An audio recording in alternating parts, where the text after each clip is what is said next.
దాచుకున్నాడనమాట. తనకు తానుగా చెప్పేంత వరకు తన పని ఏదో దాచుకొని చేస్తున్నాడు.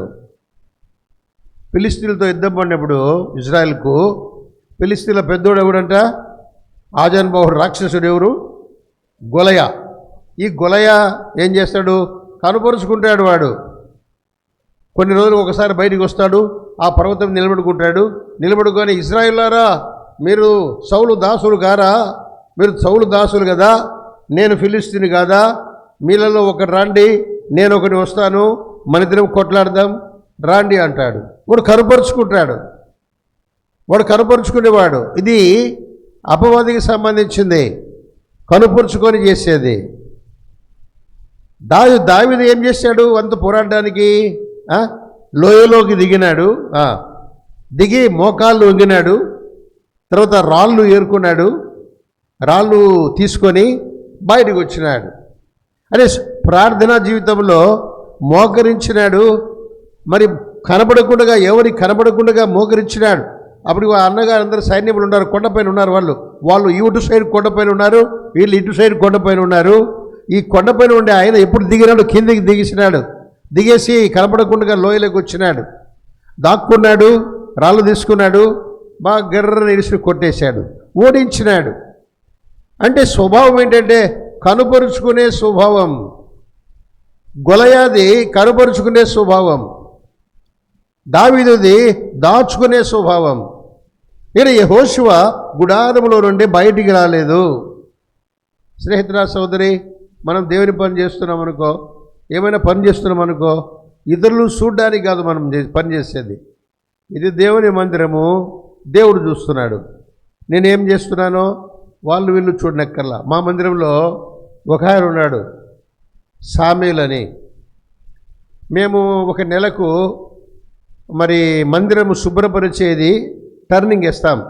ఈ దినము ఈ ఫలానా గ్రామం వాళ్ళు ఈ మాసమంతా ఫలానా గ్రామం వాళ్ళు ప్రతి శనివారము శుభ్రపరుస్తారు అని రాసేస్తా. ఆ తర్వాత వచ్చే నెల అక్టోబర్ మాసంలో ఈ లింగాపురం గ్రామం వాళ్ళు సిస్టర్సు దీన్ని క్లీన్ చేసి టర్నింగు అని రాస్తాం. ఇక వాళ్ళు ప్రతి శనివారము ఆ ఊరోళ్ళు వచ్చి ఉదయకాలము సాయంకాలము దాన్ని శుభ్రం అంతా ఊడిసేసి వెళ్ళిపోతారు. అట్లా 4 వారాల తర్వాత ఇంకొక గ్రామం పేరు రాస్తా. వీళ్ళ పేర్లు పెట్టి రాస్తే వాళ్ళు వస్తారు. అని మందిరంలో ఒక ఆయన సామీల్ అని ఉన్నాడు. ఆయనకి ఎవ్వరు చెప్పారు. ఆయన శనివారం అందరికంటే పొద్దున్నే వచ్చేసి ఎన్ని బాత్రూమ్స్ ఉన్నాయో అన్ని బాత్రూమ్స్ శుభ్రంగా కడిగేసి నీళ్ళు కొట్టేసి సైలెంట్గా కనపడకుండా వెళ్ళిపోతాడు. నేను అడిగినా ఒకసారి, బాత్రూమ్స్ ఎవరమ్మా క్లీన్ చేసేదంటే, అన్న మేము మందిరము క్లీన్ చేస్తాము, ఆవరణం అంతా క్లీన్ చేస్తామన్నా అన్నారు. అది బాత్రూమ్స్ ఎవరు చేస్తుంటారంటే అదేమో నాకు శుభ్రంగానే ఉంటాయి అన్నారు. మళ్ళీ కనుక్కుంటే సామేలు వచ్చి చేసిపోతాడన్నా, ఆయనే దాంట్లో ఫైనాయిల్ అంతా వేసేసి శుభ్రం చేసేసి ప్రతి శనివారం ఎప్పుడు వస్తాడో ఎప్పుడు క్లీన్ చేస్తాడో వెళ్ళిపోతాడో తెలియదు ఎవరికి. ఎందుకు చేస్తున్నాడు ఆయన అట్లా?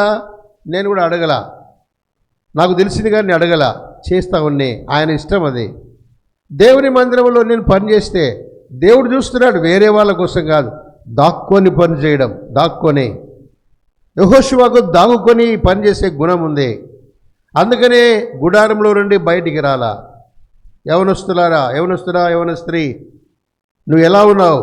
దాక్కొని దేవుని పరిచర్య చేసేదానిగా ఉండాలా. దాక్కొని దేవుని యొక్క పనులు చేసేవారుగా మనం ఉండాలని దేవుడు కోరుకుంటున్నాడు. ఇది ఆయన యెహోవా దాసుడుగా కావడానికి మొదటి మెట్టు. దాక్కొని పని చేయడం, కనబడకుండా పని చేయడం. కొన్ని పనులు ఉంటాయి కనబడట్లుగా చేయాల్సి వస్తుంది, అన్నీ అలానే ఉండవు. కొన్ని పనులు ఉంటాయి దాక్కొని చేయాలా. ఇంట్లో కూడా అలానే ఉంటాయి పనులు మనకి. కొన్ని తెలిసి చేయాలా, కొన్ని తెలియకుండానే చేయాలా. ఇల్లు అపరిశుభ్రంగా పడి ఉంది, ఎవరు చెప్పాల్సిన పనులా? నువ్వు శుభ్రం చేసేసుకోవాలి చెప్పకుండానే. మీ అమ్మ ఆశ్చర్యపడాలా, ఎవరు మా ఎంత చేసిందని. అమ్మ బాగలేకపోతే నేను చేశానులే, తెలియకుండా చేసేయాలా. ఇది ఈ లక్షణము ఒక్కొక్క మెట్టే పైకి తీసుకెళ్తుంది. నూను కుమారుడైనటువంటి యెహోషువ మోసే పరిచారకుడుగా ఉండి ఆ తర్వాత చివరిగా చనిపోయేటప్పటికీ యెహోవా దాసుడుగా అయిపోయినాడు. కారణం ఏం కారణం అంటే ఆయన దాసుడుగా చేయబడ్డానికి కారణం ఏంటంటే మరి ఆయన దాక్కొని పనిచేశాడు. యవనస్తుడు దాక్కొని పనిచేస్తూ ఉన్నాడు. ఇది మొదటి లక్షణం. రెండవ లక్షణం 14వ అధ్యాయము సంఖ్యాకాండం 14వ అధ్యాయం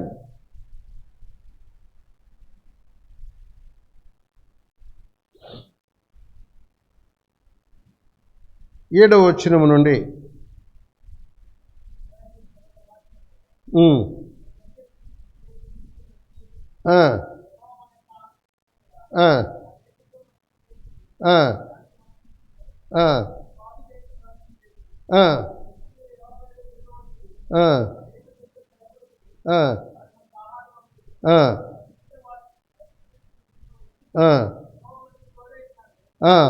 వారికి భయపడకూడనిది. ఇక్కడ ఈ మాటలు చెప్పింది ఎవరంటే కాలేబు, యెహోషువాలు.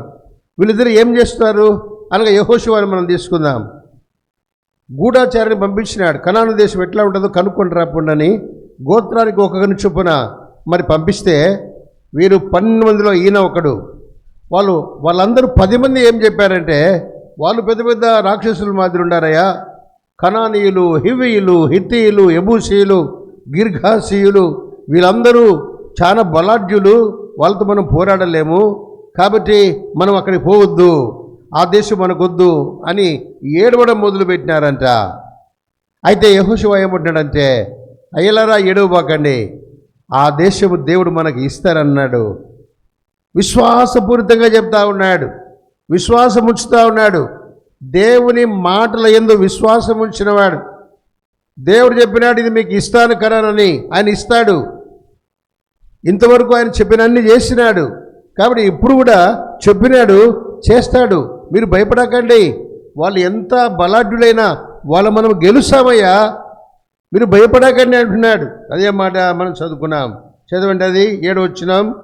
ఇజ్రాయేలు సర్వసమాజం మేము సంచరించి చూసిన దేశం మిక్కిలి మంచి దేశం. దేవుడు మనకిచ్చేది మిక్కిలి మంచి దేశం ఇస్తున్నాడు. విశ్వాసం ఉంచండి, మనం అన్ని గెలుస్తాం. ఇది 2వ మేటు. యవనస్త్రీ విశ్వాసములోకి రావాలా. విశ్వాసము ద్వారానే మనం రక్షించబడతా ఉన్నాం. విశ్వాసము ద్వారానే మన పనులు సఫలపరచబడతా ఉన్నాయి. విశ్వాసం ద్వారానే మన రోగాలు స్వస్థపరచబడతా ఉన్నాయి. కుమారి, నీ విశ్వాసమే నేను స్వస్థపరచను పో అన్నాడు.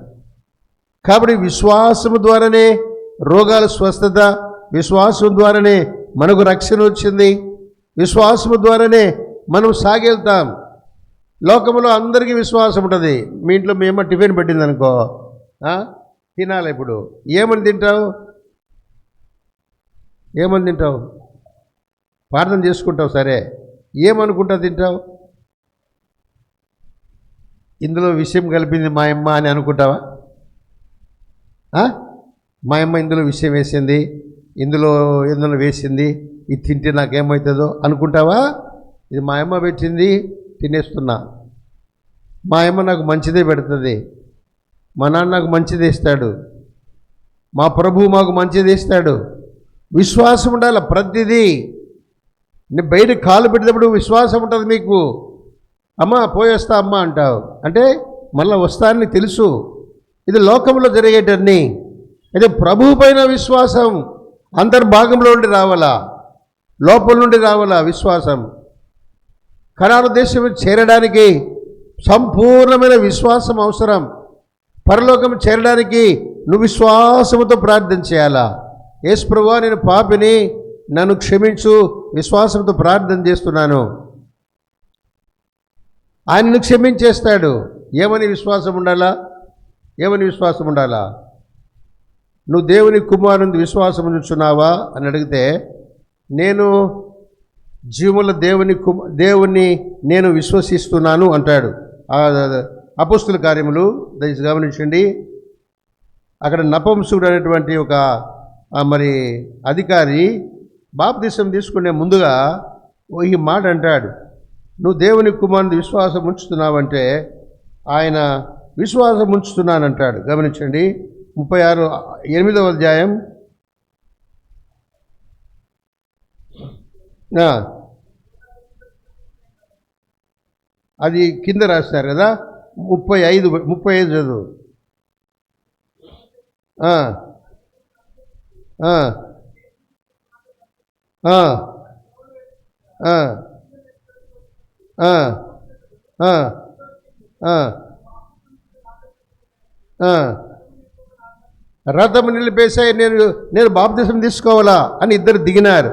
దిగిన తర్వాత ఫిలిప్పు ఆయన అడిగినాడు. ఏమని అడిగినాడు? 1 కింద రాసినారు. నీవు పూర్ణ హృదయంతో విశ్వసించినలా పొందువచ్చు అని చెప్పాను. అతడు ఏమన్నాడంట? యేసుక్రీస్తు దేవుని కుమారుడని విశ్వసించుచున్నాను. రక్షణ వచ్చేసింది. రక్షణ రావడానికి కారణం ఏంటంటే విశ్వాసం. ఏమని విశ్వాసం ఉంది? యేసుక్రీస్తు నిజమైన దేవుని కుమారుడు అని విశ్వసించుచున్నాను. ఎంతమంది అయితే ఇది విశ్వసిస్తారో అందరికీ రక్షణ. నువ్వు దేవుని కుమారుడు అనగా దేవుని కుమారుడు ప్రభువుని ఒప్పుకుంటే నీకు రక్షణ. మహమ్మద్ సహోదరులు ఇది ఒప్పుకోరు. చాలామంది మహమ్మద్ సహోదరులు ఆయన దేవుని కుమారుడు కాడు అంటారు. అందుకని వారికి రక్షణ దూరంగా ఉంది. ఎవరైతే అది ఒప్పుకుంటారో వారికి రక్షణ వస్తుంది. నువ్వు దేవుని కుమారుని విశ్వాసం ఉంచితే నువ్వు బాప్తిసం తీసుకోవచ్చు. నేను విశ్వసిస్తున్నాను ఆయన దేవుని కుమారుడని. విశ్వాసం అవసరం మనకి. కాబట్టి మరి ఇక్కడ యెహోషువకు రెండో మాట ఏంటంటే, దేవుడు మనకిచ్చే ఆ దేశం చాలా మంచి దేశం, నేను విశ్వాసం ఉంచినాను.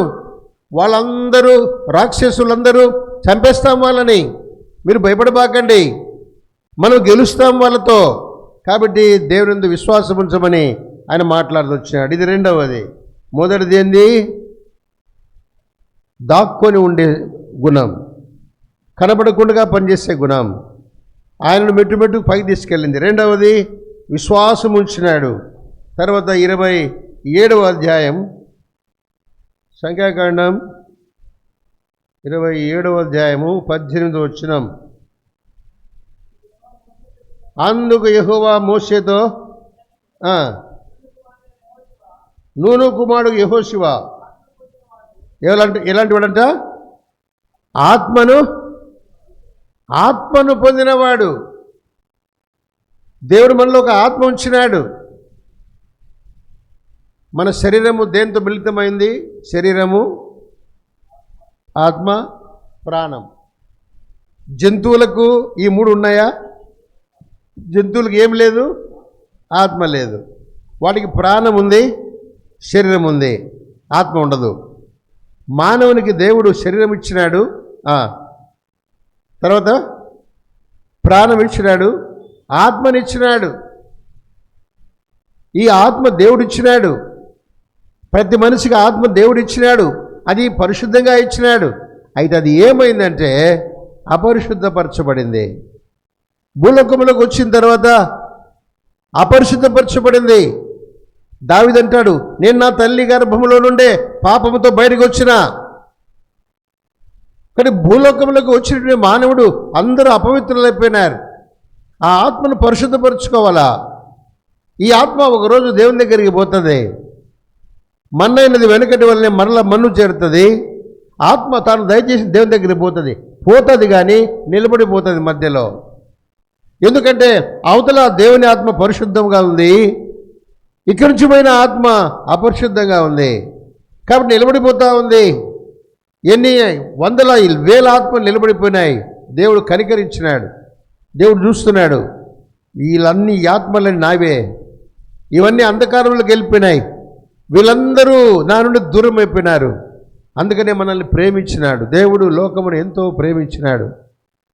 కాగా తన అద్వితీయ కుమారుడు ప్రభుని యేసుక్రీస్తుల వారిని ఈ లోకానికి పంపించి ఆత్మలన్నిటినీ రక్షించమన్నాడు. ఆత్మలను రక్షించు, అందుకొరకని ప్రాణం పెట్టు, అందుకే శిలువలో వ్రేలాడు. పంపించినాడు కుమారుని. కుమారుడు నెరవేర్చినాడు.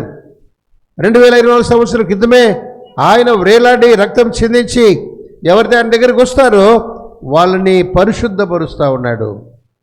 పరిశుద్ధపరచబడిన తర్వాత మనం చనిపోయినా మన ఆత్మ ఆయన దగ్గరికి వెళ్ళిపోతుంది. యేసుప్రభు రక్తం ద్వారా మన ఆత్మ పరిశుద్ధపరచబడతా ఉంది. ఆత్మను పొందినాడు, ఇది మొదటిదిగా. రెండవది, పరలోకం నుండి కొన్ని ఆత్మ దిగింది. అపోస్తుల కార్యములు 2వ అధ్యాయం, అపోస్తుల కార్యములు 2వ అధ్యాయం 1వ వచనం నుండి ఆ ఆ ఆ ఆ ఆ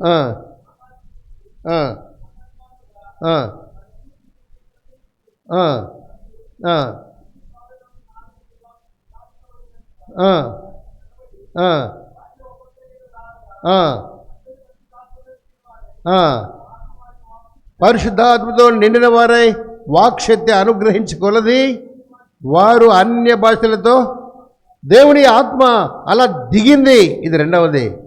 ఒకటి, మనము ప్రభు యొక్క రక్తం చేత కడగబడినప్పుడు మనము ఆత్మను అనగా మన ఆత్మ పరిశుభ్రపరచబడుతుంది.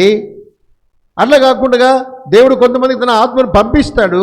ఆ ఆత్మ కిందికి దిగి వచ్చింది, శిష్యులపైకి వచ్చింది. శిష్యులందరూ ఆత్మను పొంది అనేక భాషల్లో మాట్లాడుతూ వచ్చినారు. అవసరాన్ని బట్టి అక్కడ ఉన్నటువంటి వారు దాదాపుగా 16 భాషలా గల మనుషులందరూ అక్కడ ఉన్నారంట. ఇక్కడ అపోస్తల కార్యాలు ఇక్కడ ఎంచితే 16 రకాల భాషలు ఉన్నాయి. అన్ని భాషలు మాట్లాడుతున్నారు. వాళ్ళు ఆశ్చర్యపోయినారు. అరే, మా భాష మాట్లాడుతున్నారు, ఎట్లా వచ్చింది ఆ భాష అంటే పరిశుద్ధాత్మ దేవుడే వాళ్ళను దిగినాడు. ఇలాంటి ఆత్మను యెహోషువ పొందినాడు. గుడారములో దాక్కొని ఉన్న కారణాన, విశ్వాసంతో తన జీవితాన్ని సాగిస్తున్న కారణాన ఆయనపై దేవుని ఆత్మ దిగింది. అందుకనే మోసే దాసుడు యెహోవా దాసుడైనాడు. మోసే పరిచారకుడు యెహోవా దాసుడైపోయినాడు. మనం దేవుని దాసులము కావాలన్నా, దేవుని బిడ్డలము కావాలన్నా, దేవునికి సంబంధించిన వారం కావాలన్నా మనము ఇలాంటి గుణాలు మనకు కావాలా. ఇలాంటి గుణాలు మనకు కావాలంటే మొట్టమొదటిగా మనకు రక్షణ అనుభవం అవసరం. మన ఆత్మను మనం రక్షించుకోవాలా. యేసుప్రభు రక్తం దగ్గరికి వచ్చి, యేసుప్రభు నీ రక్తంతో కడుగు, పవిత్రపరచు. ఆ తర్వాత నువ్వు దాక్కునే స్వభావాన్ని నీకు ఇస్తాడు. ప్రతి దానిపైన విశ్వాసం అనుగ్రహిస్తూ వస్తాడు. ఆ తర్వాత 4వదిగా గమనించండి, 32వ అధ్యాయం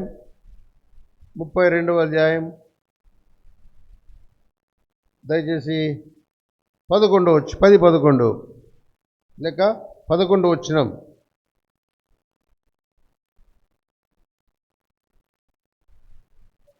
32 సంఖ్యాకాండం 32:11. 20 ఏళ్ళు మొదలుకొని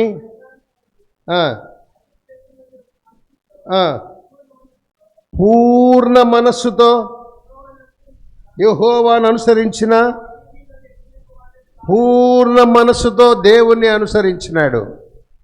పూర్ణ మనస్సుతో, సగం మనస్సు కాదు, పూర్ణ మనస్సును స్వాధీనపరుచుకోవాలా. ఇది సాయంకాలం అదే వర్తమానం ఉంటుంది. రేపు పూర్ణ మనస్సును మనం స్వాధీనపరుచుకోవాలా. మనస్సు స్వాధీనంగా ఉంటుందా? మన మనసు స్వాధీనంగా ఉంటుందా? ఇప్పుడు ఉంటావు, క్షణములో ఎక్కడికి పోతావు? నేను మా ఊరికి పోయినా ఇప్పుడే, క్షణమే కాలే మా ఊరికి పోయినప్పుడే, మా ఇంట్లోకి పోయినా, అది మా భార్య ఉంది, ఆడ మాట్లాడతాడా. ఎంత స్పీడ్గా పోయింది అది. దాన్ని ఎవరు కంట్రోల్ చేసుకోలేరు. మనస్సును స్వాధీనపరుచుకోవాలా. మనస్సు హృదయానికి బయటికి గోడ లాంటిది, ద్వారం లాంటిది. ద్వితీయోపదేశకాండము గమనించండి, ద్వితీయోపదేశకాండము 4వ అధ్యాయము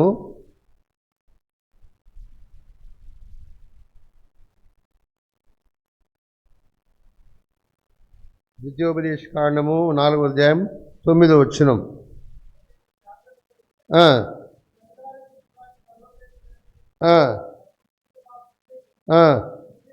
నీ హృదయంలోండి తొలగిపోకుండానట్లును నీ మనస్సును బహు జాగ్రత్తగా కాపాడుకో. అంటే ఎందుకు కాపాడుకోవాలా? నీ హృదయంలో నుండి దేవుని మాటలు బయటికి పోకుండా బిగించుకో. నీ యొక్క తలుపు అనగా మనస్సును బిగించేసేయి. లోపల ఉన్న మంచి బయటికి పోకుండా మనసు అడ్డుకుంటుంది. ఒకవేళ లోపల చెడ్డ ఉంటే దాన్ని తెరిచి బయటికి పంపించి మంచి లోపల తీసుకుంటుంది. అందుకని యేసు ప్రభువు సువార్త ప్రకటించినప్పుడు మార్క్స్ వార్త 1వ అధ్యాయం 15వ వచనంలో కాలము సంపూర్ణమైనది, దేవుని రాజ్యం సమీపించింది, మారు మనస్సు పొందండి. మనస్సును మార్చుకో. మనస్సు మార్చుకోకుండా యవనస్త్రీ నువ్వు వచ్చిపోతా ఉంటే ఏం ప్రయోజనంలా? నువ్వు ఎలాంటి వాడవైనా ఎలాంటి దానమైనా నీ మనస్సు మారాలా. అది పూర్ణ మనస్సుతో రావాలా దేవుని దగ్గరికి. మనస్సును స్వాధీనపరచుకోవడం చాలా కష్టం. అందరూ భూ సంబంధమైన వాటిపైన మనసు పెట్టినారు అంటాడు ఫిలిప్పి పత్రికలో అపోస్తలుడైన పౌలు. గమనించండి, ఫిలిప్పి పత్రిక 3వ అధ్యాయం, ఫిలిప్పీయులకు రాసిన పత్రిక 3వ అధ్యాయం 19వ వచనం నుండి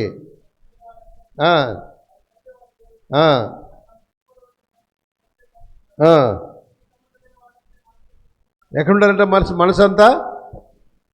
మనసంతా భూ సంబంధమైన వాటి ఎందే ఉంది.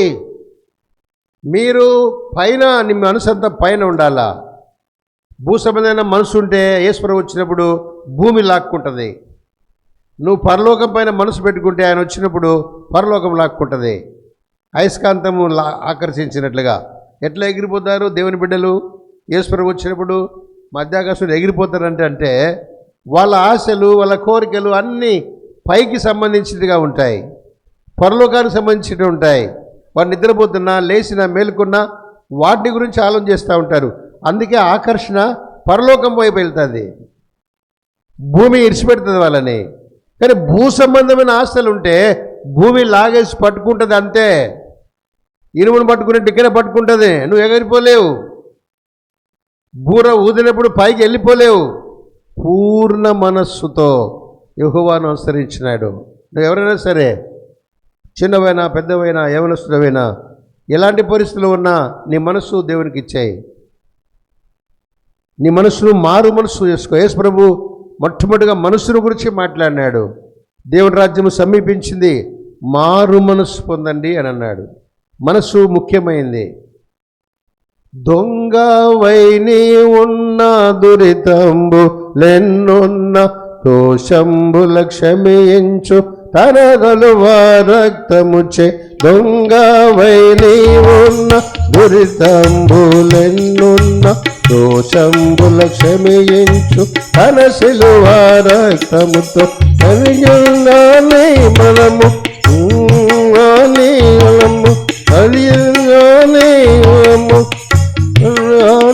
బలము నీ మనసు మార్చుకొనినా సంతసించును ప్రభు యేసు. నీ మనసు మార్చుకొనినా సంతసించును ప్రభు యేసు. శ్రమలను పొందే శ్రీ యేసుడు నీ కోరకై సిలువలో. శ్రమలను పొందే శ్రీ యేసుడు నీ కోరకై సిలువలో. నువ్వు దొంగవైనా ఎలాంటి వాడువైనా ఎన్ని చెడ్డ గుణాలున్నా ఆయన దగ్గరికి వస్తే ఆయన శిలువ రక్తంతో నేను కడిగి పవిత్రపరుస్తాడు, పరిశుద్ధపరుస్తాడు. వహించనుగా నీ భారం, సహించనుగా నీ యొక్క పాపం. ఆ మధ్యలో లైన్ జ్ఞాపకం రాలే నాకు. వహించను నీ భారం, సహించను నీ పాపం. మన భారం వహించినాడు, సహించినాడు, శిలువలో రక్తం చెందించినాడు. స్నేహితుడా, సహోదరి, ఈమె సాయంకాల సమయంలో నీవు దేవునికి నీ హృదయాన్ని ఇచ్చినావా? నీ మనసు మార్చుకున్నావా? నీ మనసు మార్చుకుంటేనే తప్ప యెహోవా దాసుడు అనేటువంటి ఆ బిరుదులోకి రాలేవు. మొదటిగా నువ్వు పరిచారకుడైన యెహోషువ దాసుడు కావడానికి మొదటిమెట్టేది దాగుంటాడు. రెండవది విశ్వాసంతో సాగివెళ్తున్నాడు. మూడవది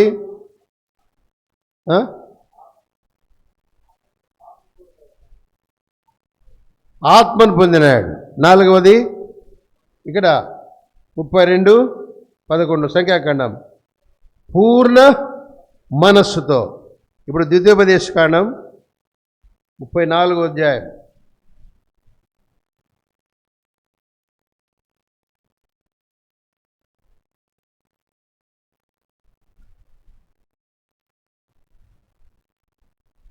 తొమ్మిదో వచనం. ద్వితీయోపదేశకాండము 34:9. మోసే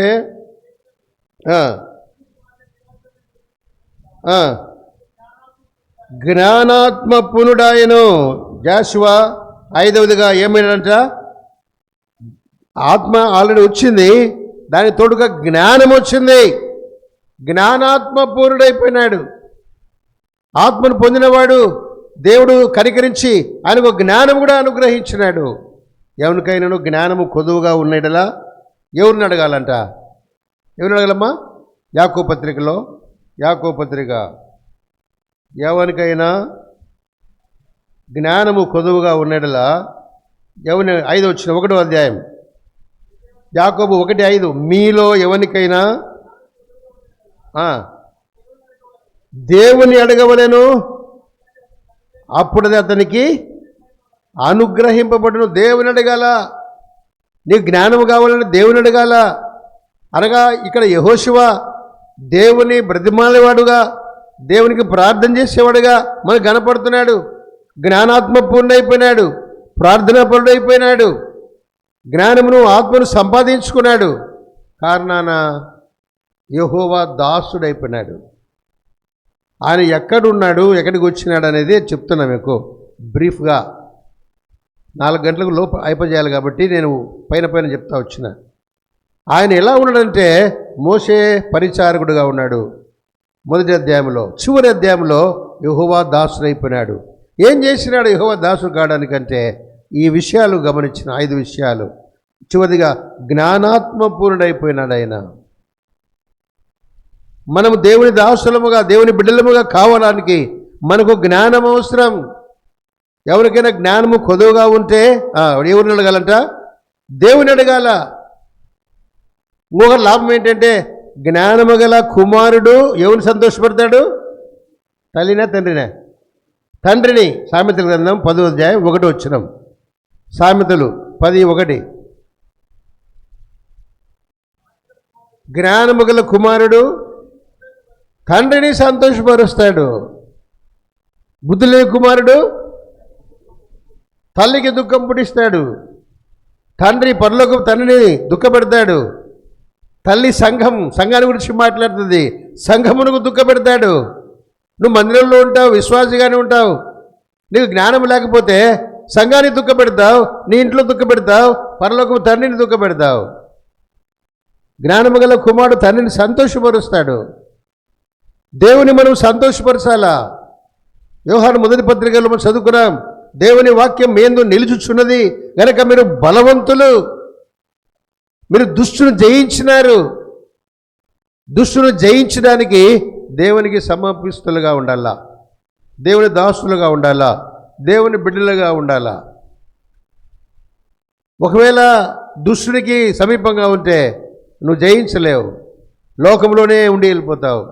ప్రియ స్నేహితుడా, సోదరి, ఈ సాయంకాల వేళలో మనకు జ్ఞానం అవసరం, దేవుని ఆత్మ అవసరం, విశ్వాసం అవసరం, నిరీక్షణ అవసరం, దాక్కోవడం అవసరం.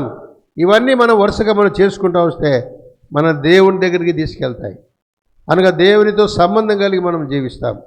లోకంలో ఎంతకాలం మనం జీవించాం. మీరు యవనస్తులు, బలవంతులు, దేవుని వాక్యము మీలో నివాసం చేస్తుంది. వాక్యముకు ప్రాముఖ్యత ఇవ్వాల. దేవుని నామము చాలా గొప్పదండి. దేవుని నామము చాలా గొప్పది. అనగా ఆయన నామము ద్వారా మనకి ఏమేమి వచ్చినాయంటే, ఊరికి చెప్తా రెఫరెన్స్ లేకుండా, ఆయన నామం ద్వారా మనకు రక్షణ ఏమొచ్చిందంట? ఆయన నామం ద్వారా మనకు రక్షణ, ఆయన నామం ద్వారా మనకు స్వస్థత, ఆయన నామము శక్తి గలది, ఆయన నామం ద్వారా దయాలు పోయినాయి, ఆయన నామము సముద్రం పైన నడిచినాడు ఆయన. కాబట్టి ఆయన అనేక గొప్ప కార్యాలు చేసినాడు ఆయన నామము ద్వారా. అయితే 138వ కీర్తనలో ఆయన నామం అంతటికంటే నీవిచ్చిన వాక్యాన్ని నువ్వు గొప్ప చేసినావు అని రాశాడు. చూడండి 138వ కీర్తన 1 నుండి. ఆ, ఆ. దేవతలు ఎదుట నిన్ను కీర్తించుదను, నీ పరిశుద్ధాలయం తట్టు నేను నమస్కారం చేయించున్నాను. నీ నామం అంతటికంటే గొప్ప ఎవరు చేసినాడంట? దేవుడు తన వాక్యాన్ని గొప్ప చేసినాడు. ఎవరు ఆ వాక్యం? యేసు ప్రభు. ఎవరు ఆ వాక్యం? యేసు ప్రభువే. ఆయనే ఆదిలో ఉన్నవాడు. ఆది యందు వాక్యం ఉండేను అని, ఆది యందు యేసు ప్రభు ఉండేను. ఆది యందు వాక్యం ఉండి, వాక్యం దేవుని దగ్గర ఉండేను, దేవుడే ఆ వాక్యమై ఉండేను. కాబట్టి దేవుని వాక్యాన్ని గొప్ప చేసినాడు. ఈ వాక్యాన్ని ఎప్పుడు దగ్గర పెట్టుకోవాలా? ఈ వాక్యాన్ని మనం ముద్దు పెట్టుకోవాలా? ఈ వాక్యాన్ని కళ్ళకు అద్దుకోవాలా? నిర్లక్ష్యంగా ఉంటారు చాలా మంది దేవుని వాక్యం అంటే. ఈ బుద్ధు దేవుని వాక్యం చదివినారా మీరు?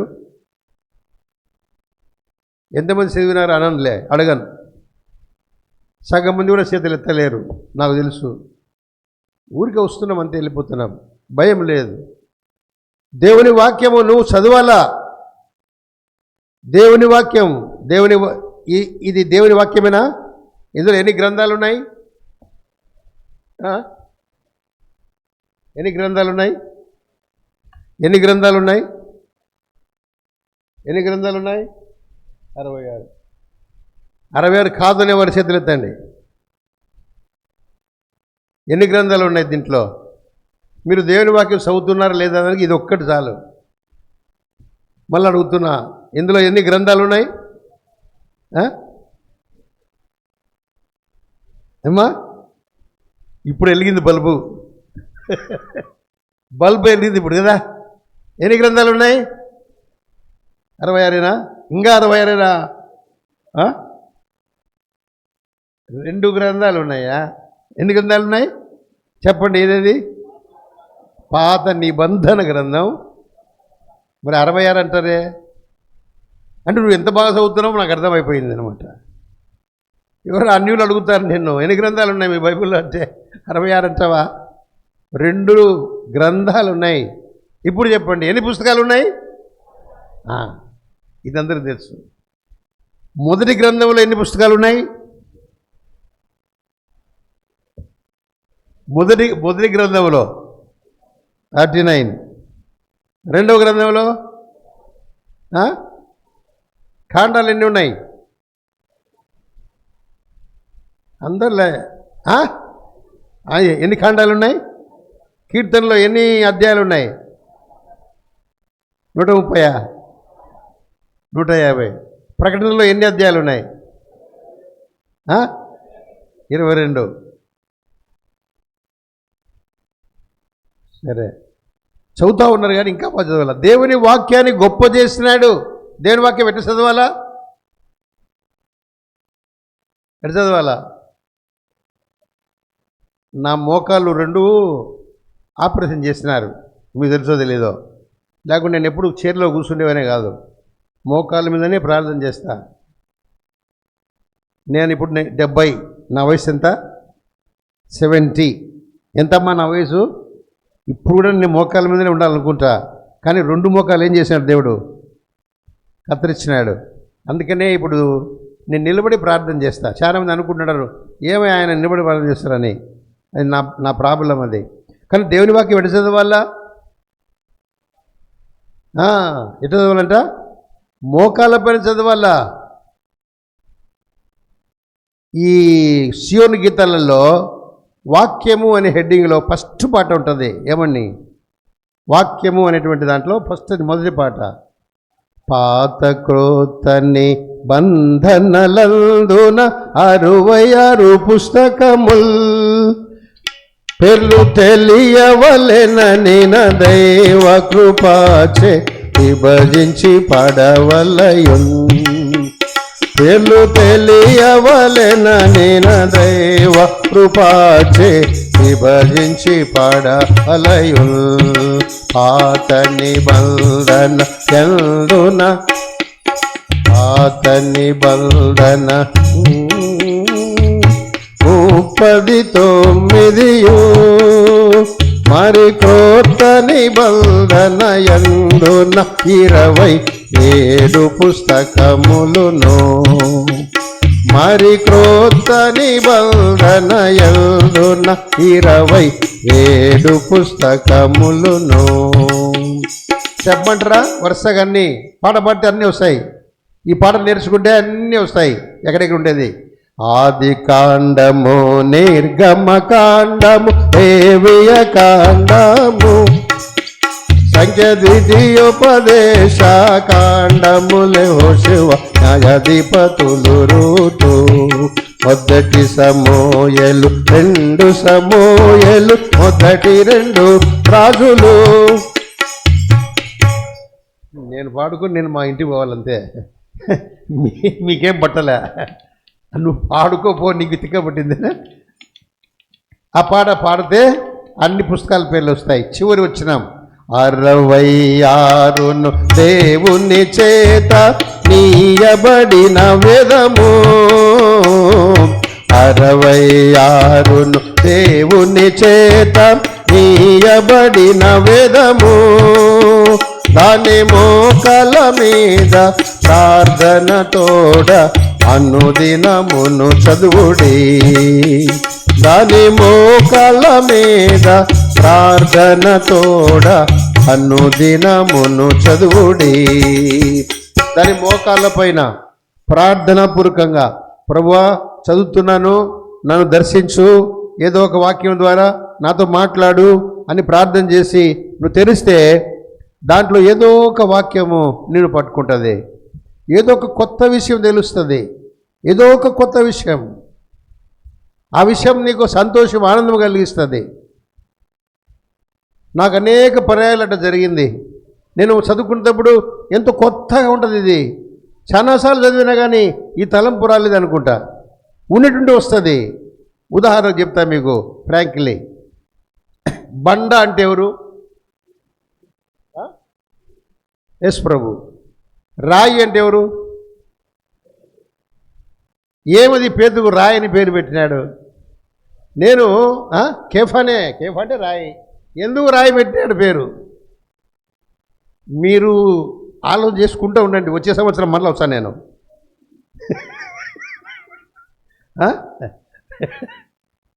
బండ అంటే ఎవరు? ఎస్ ప్రభు. రాయి అంటే ఎవరు? పేతురే. ఓకే, ఏం పేతురుకు రాయి అని పేరు పెట్టినాడే? ఇది ప్రశ్న పడింది నాకు. ఏమి పేతురుకు రాయి అని పేరు పెట్టాడు? ఈయన బండ, ఆయన పేరు బండ, ఆయనే అన్నాడు ఈయన రాయి అని.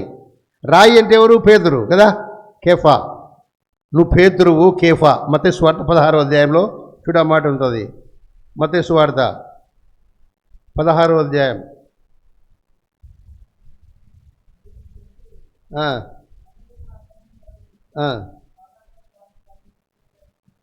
లే 16 వచ్చినాం.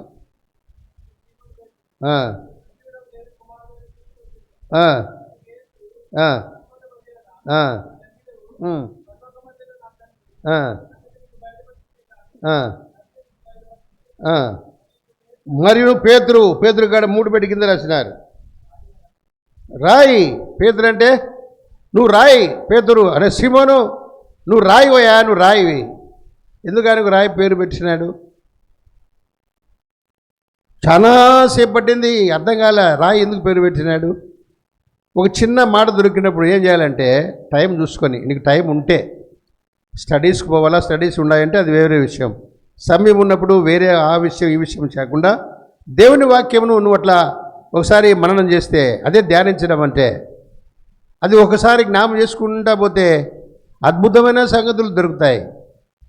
ఎవ్వరు బోధకులు చెప్పని సంగతులు కూడా నీకు దొరుకుతాయి. చాలా గొప్ప గొప్ప సంగతులు దొరుకుతాయి. ఆనందం వస్తుంది, సంతోషం వస్తుంది. కాబట్టి దేవుని వాక్యమునకు విలువయ్యాల.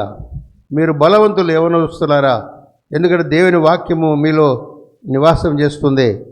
మీరు దుష్టుని జయించినారు. దేవుని వాక్యాన్ని దేవుడు గొప్ప చేసినాడు. ఆ గొప్ప చేయబడిన వాక్యం మనకి ఇచ్చినాడు. ఈయన గ్రంథాలు ముద్రించబడ్డాయన్నాడు. ఈ గ్రంథమే ముద్రించబడింది మన కొరకే. ఇక కాలము సమీపంగా ఉంది. ముద్రించబడిన తర్వాత ఇంక 2 దేవుని నీతి నెరవేర్చబడింది. అభిషేకమే మిగిలి ఉంది. ఇజ్రాయెల్ దేశంలో యెరూషలేములో యేసు ప్రభుల వారు అభిషేకించబడి కూర్చుంటారు. అది ఒక్కటే మిగిలి ఉంది. మిగతా అన్నీ 5 సంగతులు అయిపోయినాయి దానియేలు గ్రంథం 9వ అధ్యాయంలో. కాబట్టి మనం మెలకువగా ఉండాలా. యేసు ప్రభు వచ్చి వేలైంది, నీ రక్షణకు వేలైంది. ప్రభువును ఆహ్వానించు. యేసు ప్రభువా, నేను పాపిని, రక్తంలో కడిగి పవిత్రపరచమని చిన్న ప్రార్థన చేసుకో.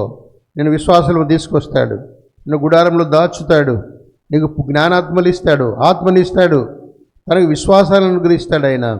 మోకరించండి, ప్రార్థన చేసుకుందాం. మోకరించండి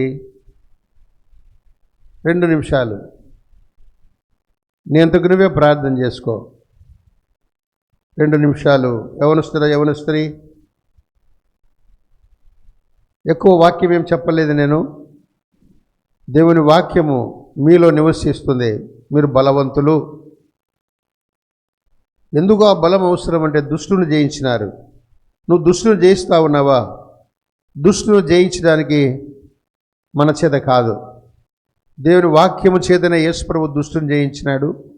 మనం కూడా దేవుని వాక్యం చేతనే జయిస్తాం. ఆ వాక్యమును మనము చెవియొగ్గాల. ఆ వాక్యం మన హృదయంలో తీసుకోవాలా. ఆ వాక్యం ప్రభువైన యేసుక్రీస్తుల వారు. ఆయనను మనం చేర్చుకుంటే చాలు. ఆయన మన కొరకై అనేక శ్రమలు, బాధలు పొందినాడు. అనేక ఆత్మలు నిలబడిపోతున్నాయి, ఆయనలో కలవడం లేదు. అందుకే తండ్రి దేవుడు మనల్ని ప్రేమించి ఆయన ఒక్కడైన ప్రియకుమారుని ఇచ్చినాడు. ఆయన మన కొరకై వచ్చి రక్తము చిందించినాడు. ప్రభువా, నీ రక్తంతో నన్ను కడుగు, నన్ను పవిత్రపరచు ప్రభువా, నీ బిడ్డగా చేసుకో అని చిన్న ప్రార్థన చేసుకో. అప్పుడు నువ్వు దాచబడి ఉంటావు, విశ్వాసంలో ఉంటావు, విశ్వాసంతో సాగిలిపోతావు, జ్ఞానాత్మ పూర్ణ అవుతావు. జ్ఞానం వస్తుంది, వివేకం వస్తుంది. లోకములో ఉన్నతమైన సాగిపోతే దేవుడు తీసుకెళ్తాడు. ఆయన బిడ్డగా ఈ లోకంలో జీవిస్తావు. ప్రభు వచ్చినప్పుడు ఆయనతో పాటు వెళ్ళిపోతావు. ఒకవేళ అట్లా లేదనుకుంటే విడిచిపెట్టబడితే చాలా కష్టం వస్తుంది. ప్రభు రానై ఉంటున్నాడు. కాబట్టి నేను నువ్వు సమర్పించుకుని ప్రార్థన చేసుకో. 2 నిమిషాలు ప్రార్థన చేసుకుందాం.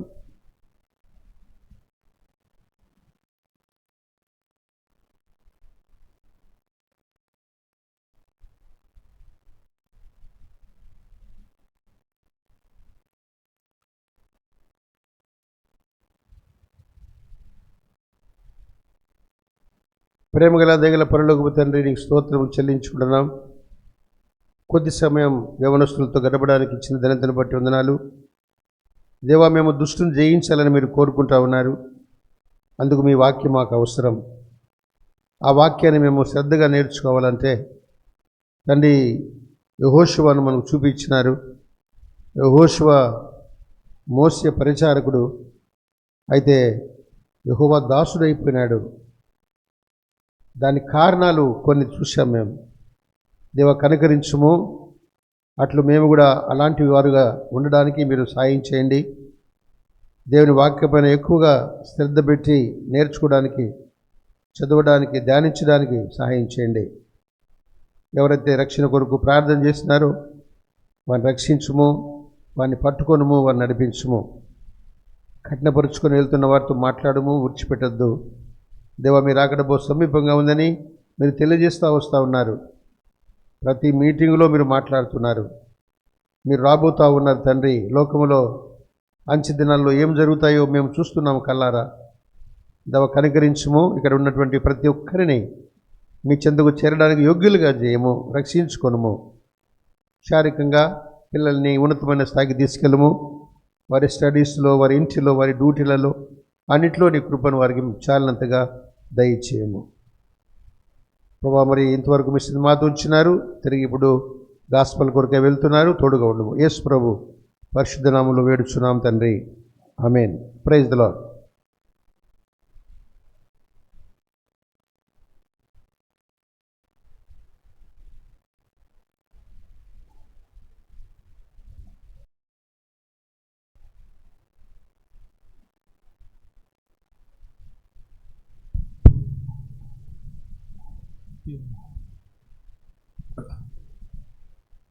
టీ కొరకు ప్రార్థన చేస్తారు.